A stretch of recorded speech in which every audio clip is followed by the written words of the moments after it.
하나님의 말씀 함께 봅니다. 구약성경 욥기 8장 8절부터 22절까지의 말씀. 구약성경 욥기 8장 8절부터 22절까지의 말씀. 저와 함께 교독하겠습니다. 제가 8절을 먼저 읽겠습니다. 청하건대 너는 옛 시대 사람에게 물으며 주상들이 터득한 일을 배울지어다. 우리는 어제부터 있었을 뿐이라 우리는 아는 것이 없으며 세상에 있는 날이 그림자와 같으니라. 그들이 네게 가르쳐 이르지 아니하겠느냐? 그 마음에서 나오는 말을 하지 아니하겠느냐? 왕골이 진펄 아닌 데서 크게 자라겠으며 갈대가 물 없는 데서 크게 자라겠느냐? 이런 것은 새 순이도다 아직 뜯을 때가 되기 전에 다른 풀보다 일찍 마르느니라.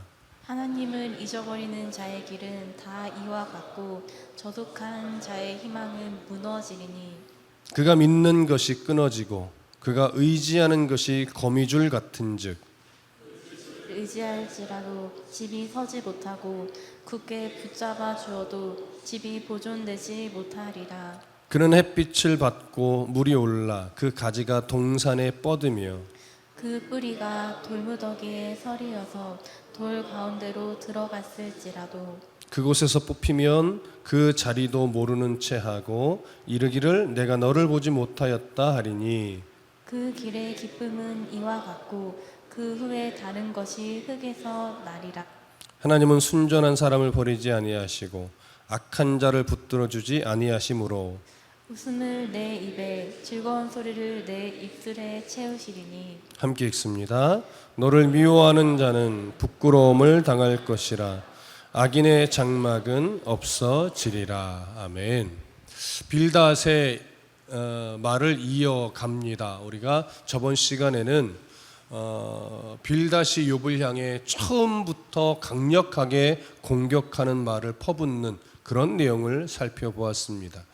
빌닷은 계속해서 나는 죄가 없다, 나는 하나님 앞에 이런 재앙을 받을 만한 잘못을 저지른 적이 없다라고 주장하는 욥을 향해서 네 주장대로라면 하나님은 공의와 정의를 굽게 하시는 그런 분이시냐 이렇게 반문하면서 하나님은 절대 그럴 수 없는 분이다, 하나님은 정의와 공의를 굽게 하시는 분이 아니다 라고 하는 사실을 강조했습니다. 그러면서 유명한 말을 하나 했지요. 네 시작은 미약하였으나 네 나중은 심히 창대하리라. 하지만 이 표현은 욥을 축복하기 위해서 한 말이 아니라 욥이 자신의 죄를 인정하고 하나님 앞에 회개하도록 하기 위해서 한 말이었습니다.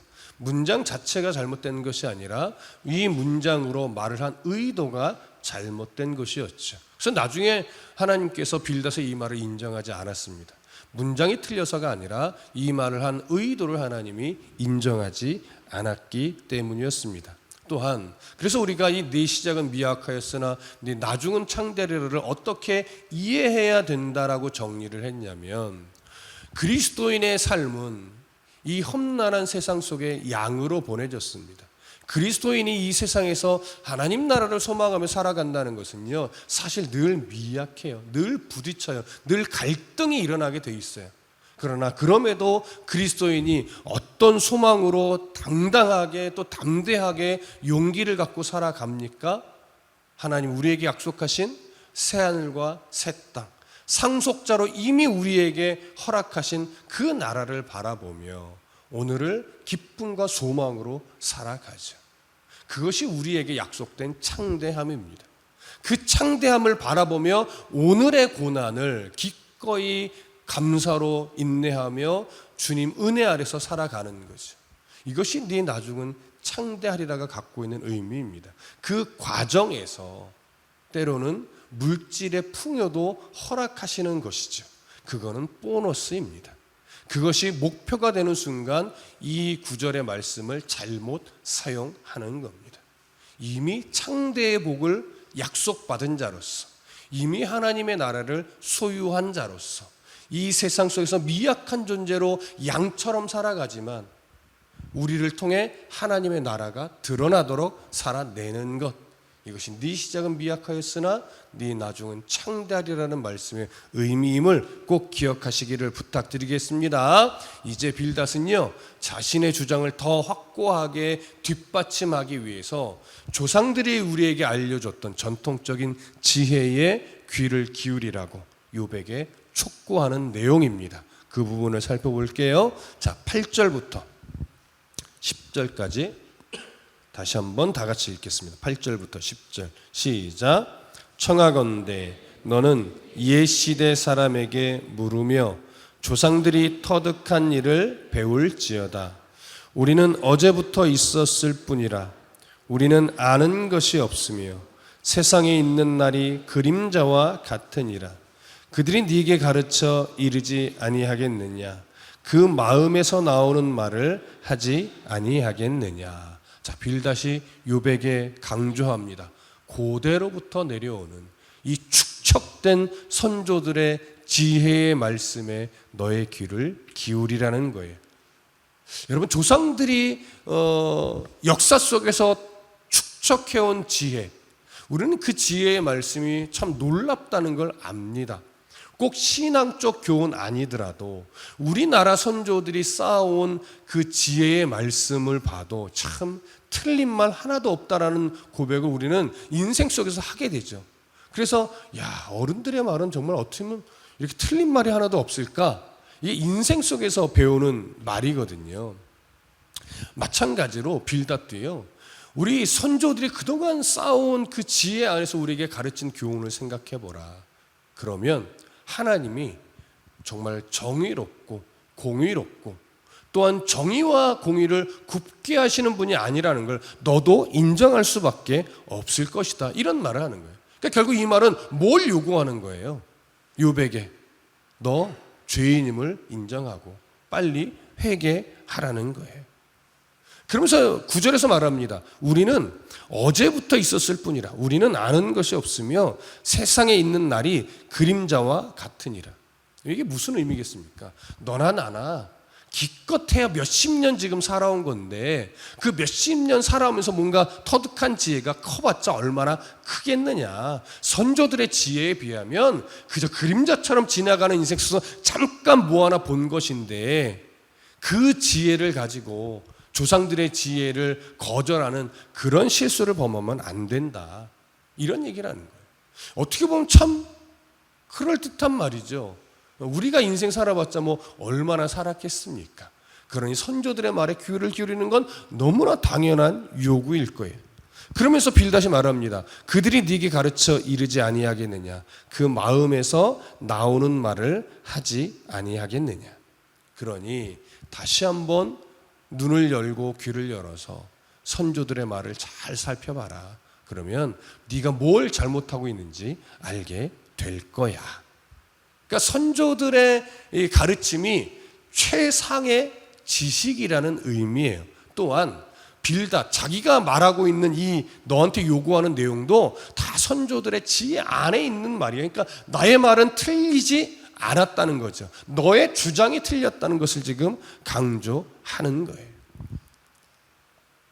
그러나 여러분, 우리도 선조들의 지혜가, 선조들이 축적해서 가르쳐온 전통적 가르침이 옳다는 것은 알고는 있지만, 잘 들어보세요. 모든 게 다 맞을까요? 그렇지는 않습니다. 선조들의 지혜가 오랜 역사와 경험을 통해서 쌓여서 정리된 말씀이기 때문에 너무나 옳은 말씀으로 가득하지만 모든 상황에 100% 적용하여서 확고한 말씀일 수는 없습니다. 만약에 조상들의 가르침이 완전한 지혜라면, 완전한 지식이라면 이 세상에 개혁이라는 게 필요가 없죠. 또한 더 이상 새로운 학문에 대한 탐구도 옳지는 않습니다. 그렇기 때문에 빌닷의 전제가 꼭 옳은 것은 아니에요. 우리가 역사를 공부하고 전통을 공부하고 선조들의 지혜의 문헌들을 살펴보는 이유가 무엇입니까? 그게 완전한 지혜라서일까요? 아니요. 그게 완전한 지혜라서가 아니고요. 그 선조들이 범했던 실수를 되풀이하지 않기 위해서 역사를 공부하고 전통을 배우고 선조들의 그 가르침에 귀를 기울이는 거예요. 여러분, 개혁이라는 표현을 조금 전에 했는데 개혁이 뭡니까? 개혁이라는 것은 옳은 것은 지켜내는 것이고 그른 것은 바꾸어서 더 올바르게 세워가는 것, 이게 개혁이잖아요. 그러니까 개혁이라는 표현은 우리에게 어떤 어감이냐면 모든 것을 다 바꾸는 것, 모든 것을 뒤집어 엎고 새롭게 세우는 것, 이것을 개혁이라고 생각하지만 개혁은요, 뒤집어 엎어서 새롭게 세우는 것만 있는 것이 아니에요. 옳은 것을 끝까지 지켜내는 것도 개혁이에요. 그래서 우리와 같이 보수적인 이 기독교를요, 개혁주의라고 부르는 거예요. 그래서 대부분의 전통적인 기성교단 교회가 다 사실은 개혁주의예요. 그럼 왜 개혁주의라고 할까요? 신앙의 선조들이 가르쳐왔던 옳은 신앙을 지켜내는 게 개혁주의예요. 하지만 그것이 완벽한 것이 아니기 때문에 잘못된 것, 또 실수로 잘못 내려진 전통은 과감하게 고쳐서 바르게 세워가는 것, 이게 개혁주의란 말이에요. 저는 우리 다드림교회도 독립교회에 속해 있지만 저는 개혁주의라고 생각합니다. 옳은 것은 말씀에 입각하여 옳은 건 끝까지 붙잡고 갑니다. 그러나 말씀에 입각하여 옳지 않다라고 여기는 건 우리 교회는 안 하려고 노력하는 거예요. 그게 개혁주의예요. 그렇기 때문에 개혁주의는 절대 선조들의 신앙적 전통을 무시하지 않습니다. 그걸 근거로 계속해서 발전시키고 조율하고 바꿀 것은 바꾸고 지킬 것은 지켜가는 것, 이것이 개혁주의적 교회가 가지고 가야 될 내용인 거죠. 그런데 지금 빌닷은요, 그런 개혁의 마인드가 없어요. 개혁이 아니에요. 전통이 100% 완전하고 옳다, 그것을 따라가야 한다, 그것을 따르지 않으면 틀렸다, 이렇게 주장하는 거예요. 그러니 이 전통 선조들이 가르쳐온 전통적 지혜에 꼭 귀를 기울이라는 거 하는 이 사실을 더 강조하기 위해서 이 자연의 이치를 가지고 옵니다. 그래서 요백에 너 이제 자연의 이치에서 이 신앙을 배워야 된다 하면서 자연의 이치를 가르치는데 11절부터 15절까지 우리 함께 읽습니다. 11절부터 15절 시작. 왕골이 진펄 아닌 데서 크게 자라겠으며 갈대가 물 없는 데서 크게 자라겠느냐. 이런 것은 새순이 돋아 아직 뜯을 때가 되기 전에 다른 풀보다 일찍 마르느니라. 하나님을 잊어버리는 자의 길은 다 이와 같고 저속한 자의 희망은 무너지리니 그가 믿는 것이 끊어지고 그가 의지하는 것이 거미줄 같은즉 그 집을 의지할지라도 집이 서지 못하고 굳게 붙잡아 주어도 집이 보존되지 못하리라. 자, 여기 왕골, 갈대 이런 식물들이 나오는데, 왕골이라고 하는 것은 주로 당시 이집트 나일 강변에서 주로 많이 자랐던 파피루스를 의미합니다. 그리고 갈대라고 하는 것은 왕골과 비슷하게 물이 많은 강가나 늪지에서 자라는 식물을 말해요. 그리고 앞에서 왕골하면서 진펄을 얘기했는데, 진펄은 진흙 같은 습지, 늪지 이런 데를 의미하는 겁니다. 물이 많은 곳. 그래서 왕골이나 갈대는 항상 어디서 자라냐면 늪이나 습지 또는 물이 많은 그런 곳에서 잘 자라지, 물이 모자란 곳에서는 금방 말라버리는 특징이 있습니다. 따라서 왜 빌닷이 지금 왕골과 진펄을 이야기하냐면, 우리의 주 사람이라는 존재가 이 땅에서 견고하게 살아가려면 전통이 주는 그 지혜라고 하는 진펄 속에 믿음의 뿌리를 받고 있어야 신앙이 잘 자란다, 이걸 말하려고 하는 거예요. 근데 이미 이게 전제가 틀렸기 때문에 이게 귀한 말이긴 하지만, 우리가 전통이 주는 지혜에 잘 기울여서 필요한 것을 배우며 인생을 살아가야 하는 건 맞지만, 전통이라고 하는 그 지혜의 진펄 속에 뿌리를 내리지 않으면 다 틀렸다, 이렇게 말하는 건 옳지 않은 거죠. 여러분, 우리의 신앙은 항상 어디에 뿌리를 내려야 돼요? 하나님의 말씀의 뿌리를 내려야 돼요. 늘 강조하지만 우리의 믿음이요, 절대 교회에 뿌리 내리면 안 됩니다. 그리고 목회자에게 뿌리 내려셔도 안 됩니다. 그러면 목회자가 잘못되면 신앙이 흔들려요.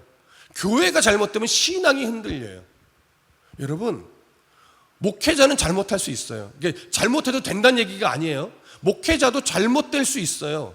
교회도 어그러질 수 있어요. 근데 그건 신앙의 문제가 아니라고요. 그러니까 하나님의 문제가 아니라고요. 그 목회자의 잘못이고 그 교회의 잘못이지 하나님의 잘못이 아닌데, 우리는 목회자에게 뿌리 내린 신앙이 되면요, 목회자가 실수했을 때 신앙을 버리게 되는 위험이 있어요. 교회가 어떤 잘못에 빠졌을 때 신앙을 잃어버리는 경우가 생겨요. 그리고 그러지 않아야 됩니다. 어떤 상황에도 교회에는 실망할 수 있고 목회자에게는 실망할 수 있으나 신앙이 흔들려서는 안 돼요. 하나님에 대해서 실망할 이유가 없단 말이죠. 그러니까 여러분들은 신앙을 어디에 뿌리 내려 있습니까? 혹시 만에 하나 저에게 뿌리 내리고 있는 분 있으십니까? 그 잘못된 겁니다. 다드림교회라고 하는 그 이름에 뿌리 내려 있는 분 있으십니까? 절대적으로 잘못된 겁니다. 살아있는 하나님의 말씀에만 뿌리 내리십시오.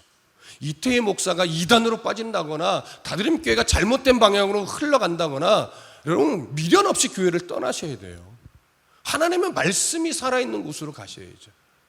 여러분들이 다드림교회에 계속 뿌리를 내릴 수 있는 이유는 뭐냐면, 아직까지 우리는 그래도 하나님의 살아있는 말씀을 가르치고 배우며 전하는 이것에 공통의 마음이 있기 때문인 거예요. 하나님의 말씀이 살아있을 때 비로소 다드림교회가 하나님이 세우시는 교회이지, 말씀이 살아있지 않으면 그건 하나님이 세우는 교회가 아니고요, 사람이 세우는 교회예요. 그런 의미가 없습니다, 여러분. 그렇기 때문에 이 빌닷이 말하는 이 진펄, 전통이라고 하는 선조들의 지혜, 이게 잘못된 것은 아니나 전통의 이 선조들이 이야기하는 전통적 이해가 하나님의 말씀인 건 아니란 말이에요. 그러니까 그것을 교훈 삼는 것은 중요하지만 그 지혜에 뿌리 내리지 않으면 신앙이 아니다, 이렇게 말하는 건 완전히 잘못된 거예요. 그래서 지금 이어서 이렇게 말하잖아요. 이런 것은 새순이 돋아 아직 뜯을 때가 되기 전에 다른 풀보다 일찍이 말하느니라. 이게 뭐냐면, 왕골이나 갈대 같은 게 물이 없으면 금방 말라버린다. 그러니 욥아, 네가 전통적 이해를 거절해버리면, 전통적 이해에 귀를 기울이지 않으면 너는 금방 죽어버려. 하나님 앞에 완전히 버림받는 거야. 그러니까 빨리 회개하고 하나님 앞에 용서를 구하며 빨리 선조들의 전통적 지혜에 너의 믿음의 뿌리를 내려라, 이 말을 하는 거예요. 이게 지금 맞는 말 같지만 교묘하게 신앙이 왜곡될 수 있는 위험 요소의 표현인 거예요. 이어지는 내용 볼까요? 13절부터 하나님을 잃어버리는 자의 길은 다 이와 같고 저속한 자의 희망은 무너지리니 그가 믿는 것이 끊어지고 그가 의지하는 것이 거미줄 같은즉 그 집을 의지할지라도 집이 서지 못하고 굳게 붙잡아 주어도 집이 보존되지 못하리라. 이 표현은 어떤 의미냐면, 조상들이 가르쳐 온 전통에 하나님의 마음이 고스란히 담겨 있는데, 이런 하나님의 마음이 담겨 있는 조상들의 전통을 거절하고 하나님을 잊어버리는 자라면, 그건 아무리 멋진 꿈을 꾸고 소망을 갖는다 해도 그가 믿고 의지하는 것은 거미줄이 멋지게 쳐져 있지만 금방 흩어버리면 끊어지듯이 그 모든 삶은 다 끊어지고 만다. 그의 삶이 마치 뿌리 뽑힌 식물처럼 금방 사그러져 버린다. 이 얘기를 하는 거예요. 그러니까 이건 결국 욥을 향해 어떤 자라고 매도하는 거예요? 하나님을 잊어버린 자, 하나님의 공의를 업신 여기는 자, 이런 자로 매도해 버리는 겁니다. 그러니 너 조상들의 가르침을 계속해서 거절한다면 너에게는 소망이 없어. 더 이상 빨리 회개해. 빌닷이 이렇게 강조하는 거예요. 그러니까 어떻게 보면 엘리바스보다 더 심하게 욥을 공격하고 있습니다. 자, 더 심한 부분은 이제 볼 거예요. 16절부터 19절. 자, 이게 왜 심한 내용인지 우리 확인해 보십시다. 16절부터 19절 함께 읽습니다. 시작.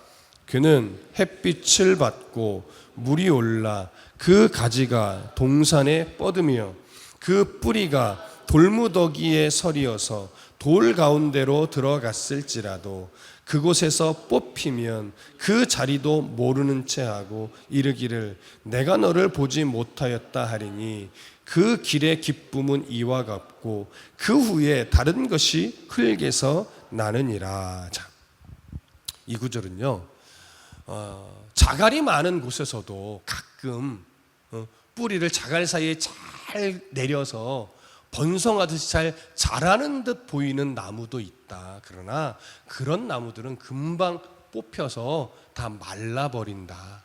이 얘기를 하는 거예요. 이 얘기를 왜 욥에게 하는 걸까요? 빌닷도 알아요.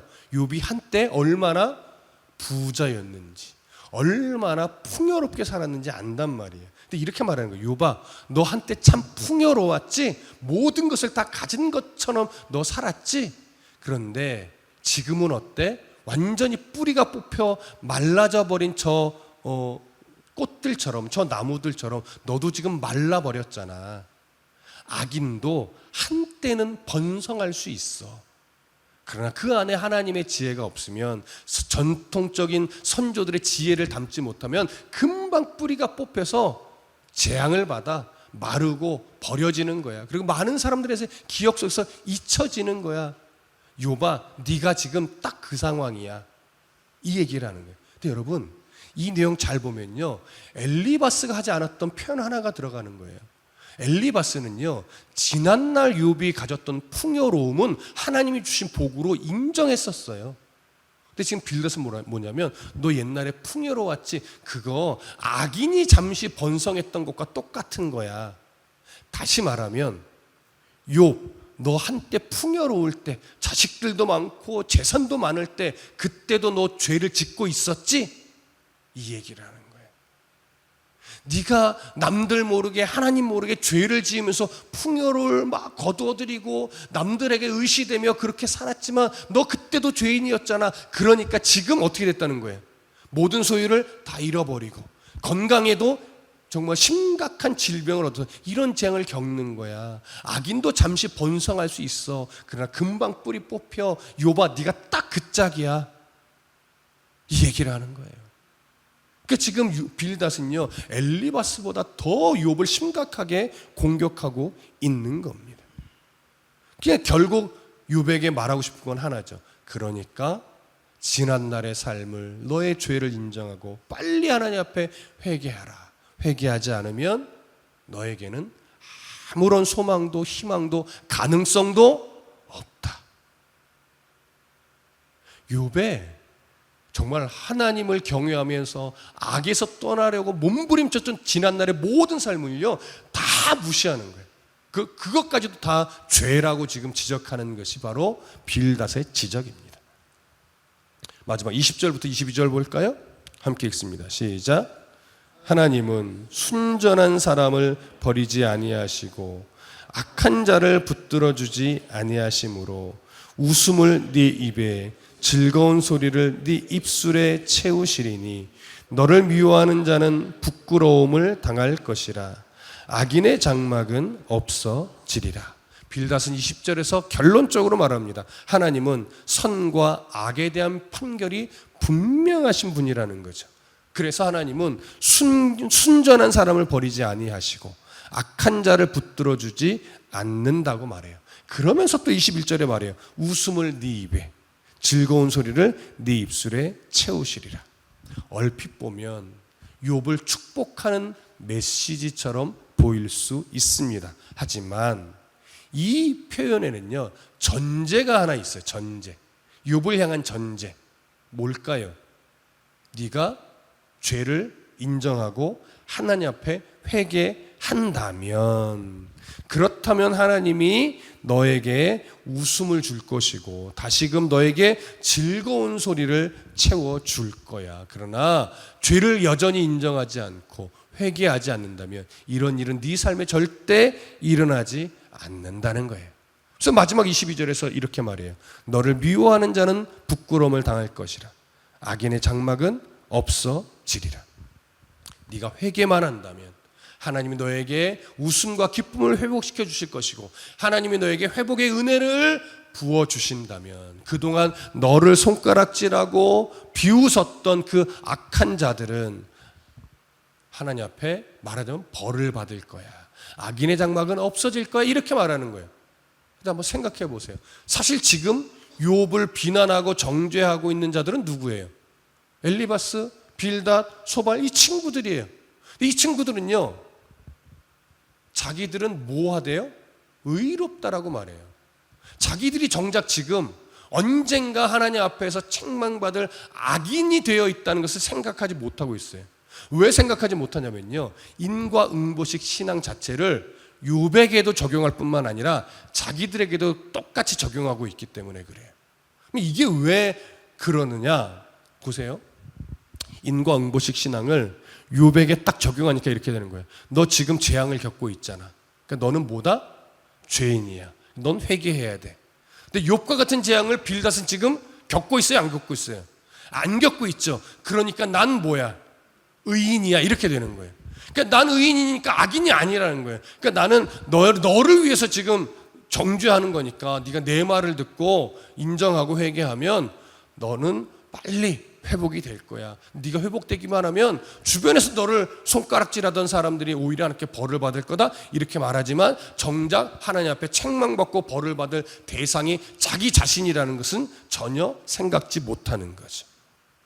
이게 어리석은 지혜가 주는, 왜곡된 신념이 주는 무지의 모습인 거예요. 왜곡된 신념은요, 내가 하나님과의 관계 속에서 어떠한가를 보지 않고 왜곡된 신념은 나는 무조건 옳아, 나는 틀리지 않았어 이렇게만 생각을 하게 만들어요. 빌닷이 그 오류에 빠진 거예요. 왜요? 여호와 하나님을 자신의 신학적 신념이라는 프레임 안에, 틀 안에 가두어 버렸기 때문에 그래요. 여러분, 진리가 틀 안에 갇히잖아요.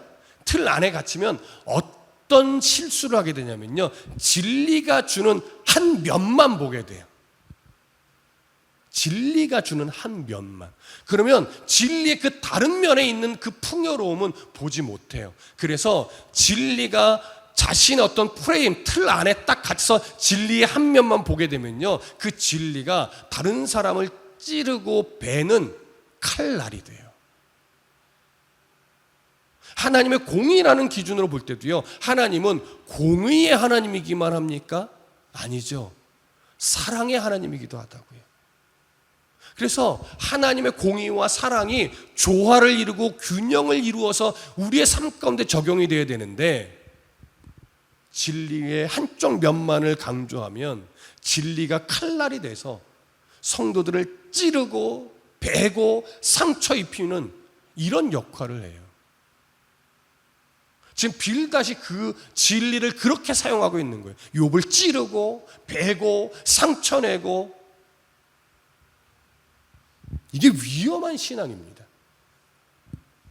성경은, 하나님의 말씀은, 진리는 절대로 교리에 갇혀 있지 않아요, 여러분.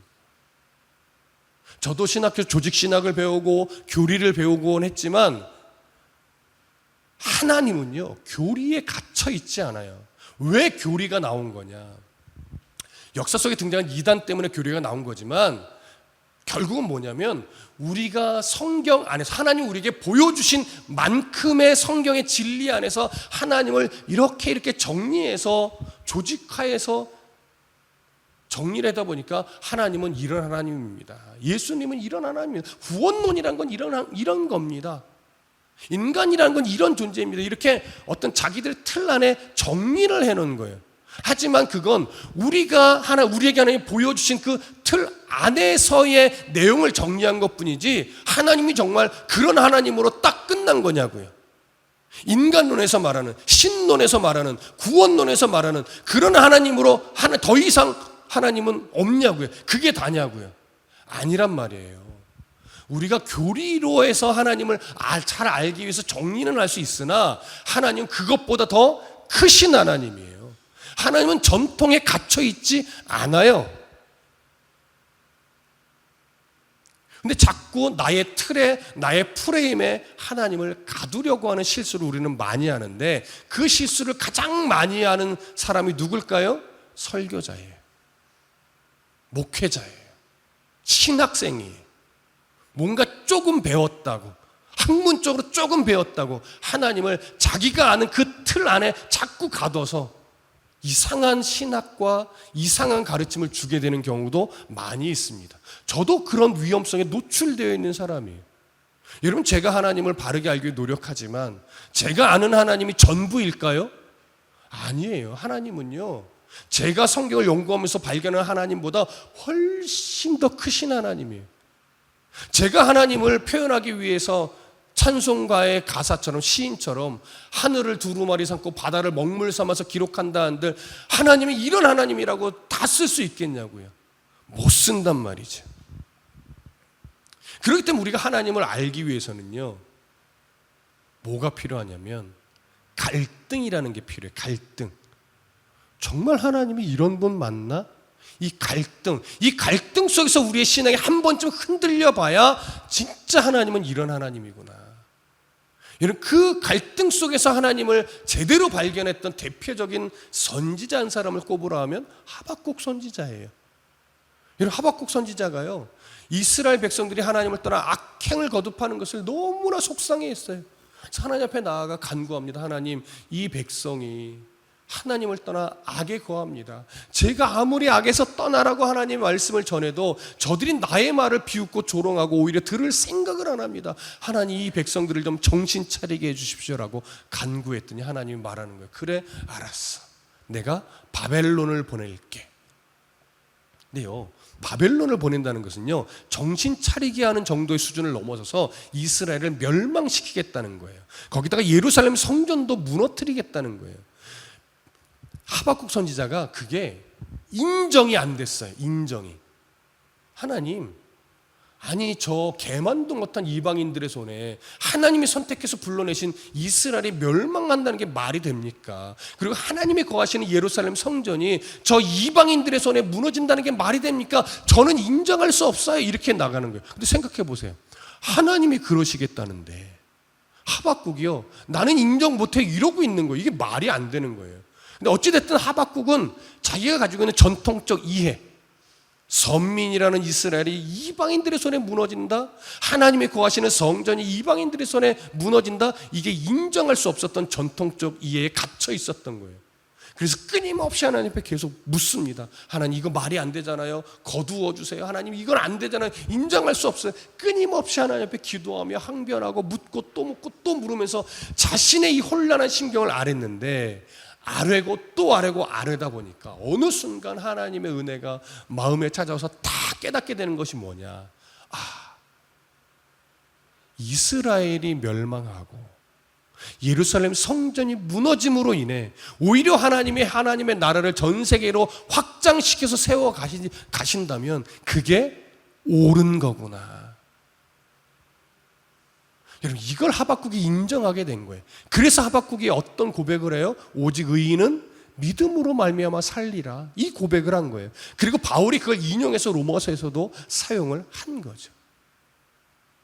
여러분, 욥이 끊임없이 혼돈 속에서 아직 답을 못 찾고 있잖아요. 친구들은 자꾸 정죄하고, 근데 아무리 정죄해도 자기도 전통적인 이해에 갇혀서 도대체 내가 무슨 잘못을 저질렀길래 이런 재앙을 겪나, 하나님이 도대체 이유가 뭔가 하나님이 이해가 안 되는 거예요. 자기도 전통적 이해를 갖고 살아왔는데, 그런데 그가요, 끊임없이 혼동 속에서 친구들과 변론하면서 나는 이해 안 돼, 나는 용납이 안 돼, 하나님 앞에 나는 물을 거야, 계속 변론이 그 얘기거든요. 근데 마지막에 하나님이 다 욥에게 나타나셔서, 욥아, 너 힘들었지? 내가 너 잘못해서가 아니고 이러이러해서 너에게 재앙을 내린 거야 라고 말해 주었으면 속이 시원했을 텐데, 하나님이 그런 말을 안 해줘요.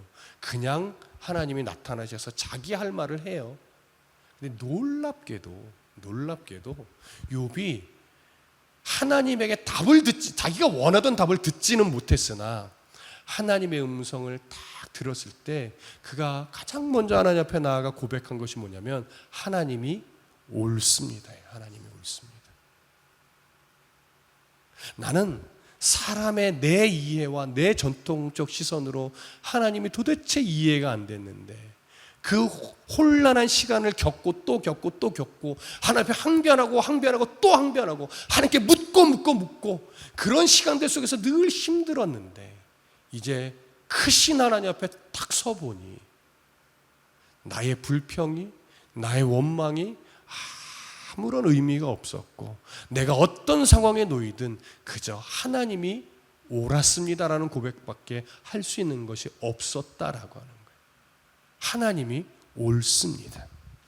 그렇기 때문에 우리도 사실은 욥에 견줄 수는 없으나 우리가 살아가는 인생 속에서도요, 어떻게 말로 설명할 수 없는 이상한 일들을 겪어요. 도저히 용납도 안 되고 납득도 안 되는 참 힘겨운 상황들을 마주한다고요. 각자의 상황 속에서. 물론 안 좋은 일만 겪는 건 아니죠. 이야, 내게도 이런 일도 일어나네. 이런 상황도 물론 와요. 그러나 우리의 마음속에 늘 남는 건 뭐예요? 힘든 일만 주로 남지요.